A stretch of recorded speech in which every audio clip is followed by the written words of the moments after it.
Hello everyone, Radhe Radhe. मैं उमा अपने YouTube परिवार को प्रणाम करती हूँ। स्वागत है आप सभी का मेरी यूट्यूब चैनल उमा की दुनिया में। आ चुकी हूँ एक नए वीडियो के साथ, नई शुरुआत, नई कोशिश। समय है सुबह का, छत पे आई थी, दिखाती हूँ आपको। भगवान सूर्य भी अब थोड़ा सा छिप छिप के निकलने लगे हैं। और ये देखिए खूब सारे फूल लगे हुए हैं, लेकिन क्या है, पौधों में पानी नहीं पड़ा है, इसी वजह से इनकी रौनक थोड़ा सा कम दिखाई दे रही है। जो चमक होती है पानी पड़ने के बाद, पौधों में एक अलग सी चमक आ जाती है, खुश जैसे हो जाते हैं। और इन पौधों को खुश देख के मुझे बहुत अच्छा लगता है। और कहीं ना कहीं जब इनमें पानी नहीं पड़ता तो ये ऐसा लगा करता है मुझे जैसे ये दुखी दुखी हैं। और फिर जब मैं इनको दुखी देखती हूँ तो मुझे भी बहुत सारा दुख होता है। लेकिन क्या है, कभी ना कभी ऐसा हो ही जाता है। और हो कभी नहीं, हमेशा ऐसा हो जाता है कि 2-3 दिन तक पानी नहीं पड़ पाता है। सर्दियों के छोटे छोटे दिन, बहुत सारे काम। और कभी तो छत पे जैसे आती तो दिन भर में कई बार हूँ, लेकिन क्या होता है कि हमेशा न रबड़ खाली होती है और न हमेशा लाइट ही होती है। कभी कभी तो सब कुछ होता है और मैं नहीं डाल पाती, ये चीज़ें हैं। और फिर आज मुझे करनी थी छत की सफाई। बहुत ज़्यादा गंदगी फैली हुई है चारों तरफ छतों में। और ये जो उपले मैंने बनाए थे, ये देखिए, ये काफ़ी सूख चुके थे और काफ़ी अभी नहीं सूखे थे। तो जो हाथ से निकल रहे थे उनको मैं निकाल निकाल के और रखती जा रही थी। और जो नहीं निकल पाए वो देखिए, इतने सारे अभी नहीं निकल पाए। और ये देखिए चारों तरफ मैंने इनको उठा के और ऐसे खड़ा करके रख दिया जिससे कि ये खूब अच्छे से सूख जाए। और ये बच्चों की क्या आदत होती है कि बच्चे जो भी खाते हैं पीते हैं यहीं फेंक के और चले जाते हैं। ये देखिए जीना भी काफ़ी टूट चुका है। और फिर ये देखिए आ चुकी थी इधर की भी, मैंने सोची झाड़ू लगा देती हूँ। और झाड़ू लगाने के बाद फिर ये आज यहाँ की धुलाई भी कर देती हूँ। लेकिन क्या था कि फिर उस दिन इतना ज़्यादा समय लग गया सिर्फ पूरी छतों को चारों तरफ से साफ़ करने में ही। सुबह की लगी मैं, और बच्चों को नाश्ता वगैरह बना के लग चुकी थी, और फिर क्या शाम हो चुकी थी। और जो उपले नहीं निकल पाए थे, देखो उनको खुरपी की सहायता से निकाल निकाल के और रखूँगी। और यहाँ भी झाड़ू लगाऊंगी, क्योंकि सभी जगह मुझे सफाई करनी है। सिर्फ एक ही उद्देश्य था कि पूरे छतों को साफ कर देती हूँ। और अगर 8 दिन में भी एक बार छतों की सफाई हो जाती है तो फिर छतें साफ़ सुथरी पड़ी रहती हैं। और उस साइड में क्या है, पौधों की वजह से ज़्यादा गंदगी होती है और इधर इतना ज़्यादा गंदा नहीं होता है। तो जो उपले गीले थे उनको खुरपी की मदद से निकाल निकाल के और खड़ा कर देती हूँ। अब ये सूख जाएंगे, फिर इनको कोहरा और बादल आने से पहले ही उठा के और रख दूँगी। और फिर उसके बाद क्या होगा, अब ज़्यादा जब सर्दियाँ होंगी तब इतना सारा काम नहीं हो पाएगा। फिर तो बस उतना ही होगा कि बनाओ और खाओ। और देखिए इतना सारा सूखा गोबर निकला हुआ था, इसको डाल दूंगी पौधों में। और अब झाड़ू उठा के और चारों तरफ की सफाई की बारी थी। चारों तरफ की सफाई कर देती हूँ, क्योंकि हर जगह ही गंदा था। और इधर की सफाई करो तो उधर गंदा हो जाता है, और उधर की सफाई करो तो इधर गंदा हो जाता है। यही होता है बड़ी जगह में। और अगर छोटी सी जगह होती है तो हम थोड़े से समय में ही फटाफट सफाई कर देते हैं। और जब ज़्यादा जगह होती है तो फिर यही हो जाता है कि फिर एक साइड की सफाई करो और फिर दूसरी जगह पे गंदा हो गया। और ये छत थोड़ा सा कम ही गंदी होती है, क्योंकि इधर अब पौधे वगैरह तो है नहीं। पहले क्या था, इधर पौधे थे तो फिर ये ज़्यादा गंदी हुआ करती थी। सिर्फ ये जो नीम का पेड़ है, इसकी वजह से बहुत सारे पत्ते गिरते हैं, तो बहुत सारी पत्तियों की वजह से ही बस यहाँ पे गंदगी होती है। और थोड़ा बहुत मिट्टी वगैरह जो आ जाती है पैरों से, पैरों से भी बहुत सारी मिट्टी आ जाती है। और देखिए चारों तरफ की सफाई करने के बाद काफ़ी रिलैक्स फील होता है।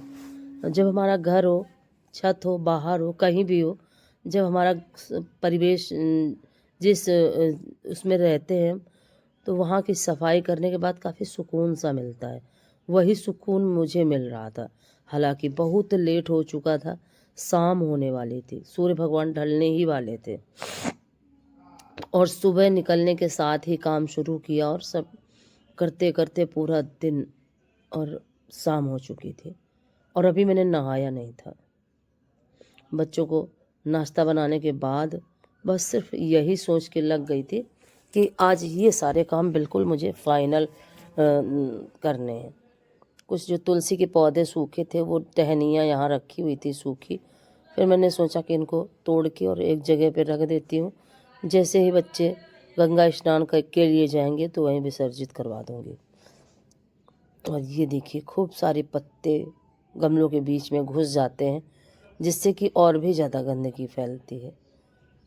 ये देखिए कितना सारा सूखा हुआ पत्ती और कूड़ा, ये सारा निकालने के बाद और अब दिखाती हूँ आपको। ये देखिए, और इसको क्या करती हूँ, ये सारा जो कूड़ा है ना, तो बगल में ही मैं छोटी सी छत बनी हुई है तो उसी के ऊपर डाल देती हूँ। फिर बच्चे क्या है निकाल के वहाँ से नीचे फेंक देते हैं। अभी ये बहुत सारी पत्तियाँ इकट्ठी थी पर मुझे लग रहा था जैसे यहाँ पे बिल्ली ने पॉटी करी है, इसी वजह से फिर मैं इसको नहीं उठाई, क्योंकि बाल शाम के समय धुलना मेरे लिए काफ़ी मुश्किल हो जाता है। सुबह ही काफ़ी दिक्कत होती है लेकिन शाम के समय तो बहुत ही ज़्यादा मुश्किल है। शाम के समय तो बाल धुल ही नहीं सकती हूँ मैं। और ये कुछ उपले जो थे ये सूखे सूखे थे तो मैंने इनको अलग रखा था पहले कि ले जाऊंगी, लेकिन क्या था कि हाथ में बहुत सारा सामान था तो ले जाना मुश्किल था। तो सोचा कि अब इसको नीचे ही रख देती हूँ, क्योंकि ऊपर छत से क्या होता है हवा वगैरह चलेगी तो कहीं ऐसा ना हो कि गिर जाए। फिर आ चुके थे नीचे, पोछा वगैरह लगा के गई थी तो पोछा वैसा ही पड़ा था और ये सब साफ़ करके फिर मैं नहाऊंगी और फिर अपने काम आगे बढ़ाऊंगी। कितना भी सोचो कि काम जल्दी से हो जाए पर ऐसा। और जो ये मैंने मोप मंगाया था नया वाला, ये ख़राब है और पहले ध्यान नहीं दिया, दिखाई कुछ और देता है और जब हम उसको यूज़ करते हैं तब समझ में आता है कि ये गड़बड़ आ गया। फिर मैंने पुराने वाले जो मोप का जो पाइप था वो हटा दिया और इसका पाइप उसमें लगा लिया। हालांकि ये भी मजबूत नहीं था लेकिन फिर भी अभी के लिए काम करेगा यही सोच के और उसको सेट कर दिया। और फिर मिल रही हूँ रात के समय। नहाने के बाद सारे कपड़े धुलने थे मुझे, बर्तन ये पड़े हुए थे इनको धुलना था और शाम का खाना वगैरह सब कुछ तैयार करना था। तो कुछ चीज़ काम ऐसे हो जाते हैं कि बस ये लगा करता है कि बस फटाफट होते चले जाएं तो बहुत अच्छा है। सारे बर्तन धुले, जो बर्तन दोपहर के धुले हुए यहाँ पे रखे थे उनको हटाया, क्योंकि तखत भी साथ के साथ साफ़ कर दो तो बच्चों को आराम रहता है। बच्चे अपना खाना खाते हैं और बिस्तर डाल के और सो जाते हैं, फिर मुझे अपना काम नहीं छोड़ना पड़ता। तो ये सारे काम शाम के समय ही निपट जाते हैं। शाम क्या, वही 7 साढ़े 7 का समय था तो खाना बनाने से पहले मैं ये सारे काम फाइनल कर देती हूँ। और ये फिर रात का समय है, करीब 11 साढ़े 11 बजा हुआ था और मुझे लग रहा था कि अब कपड़े भी उठा के और उसके बाद ही मैं लेटूँ जाके। और फिर मिल रही हूँ सुबह के समय।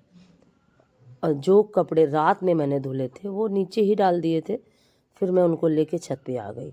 मुझे लगा कि सुबह का जो धूप आता है वो बहुत अच्छा रहता है तो ये धूप में डाल देती हूँ, कपड़े समय से सूख जाएंगे। और देखिए कुछ इस साइड में डाल देती हूँ, क्योंकि जब कपड़े ज़्यादा होते हैं तो एक तार में नहीं आते। और उस तार में इसलिए नहीं डालती हूँ क्योंकि फिर वो सारे छतों में गिरते हैं, वो वहाँ पे घास के कण, और अगर ज़्यादा हवा तेज़ चली, हालांकि सर्दियों में इतना ज़्यादा तेज़ हवा नहीं चलती है फिर भी फिर कपड़े इधर उधर गिरते हैं। और फिर ये देखिए दूसरे दिन का सुबह का जो समय था उस समय का ये देखिए वीडियो है। और पौधे कुछ इस तरीके से दिखाई दे रहे थे। जैसे ही पौधों में पानी पड़ता है इनकी रौनक अपने आप ही बढ़ जाती। और ये गुलदावदी में बहुत सारे कलियां लगी हुई हैं और जब तक इसमें पानी ना डालो तो इनकी रौनक इनमें रौनक नहीं रह जाती है, मुरझाए मुरझाए जैसे सूखे सूखे जैसे दिखाई देते हैं। तो कुछ हो कहीं भी हो कैसा भी हो, पौधों से जो मेरा लगाव है वो इसी तरीके से बना रहेगा, क्योंकि अब ये सब नहीं छूटने वाला। और फिर देखिए इस साइड में मैंने सब सारी छतें धुल दी थी और छतों को धुलने का बहुत सारा फ़ायदा है कि कहीं भी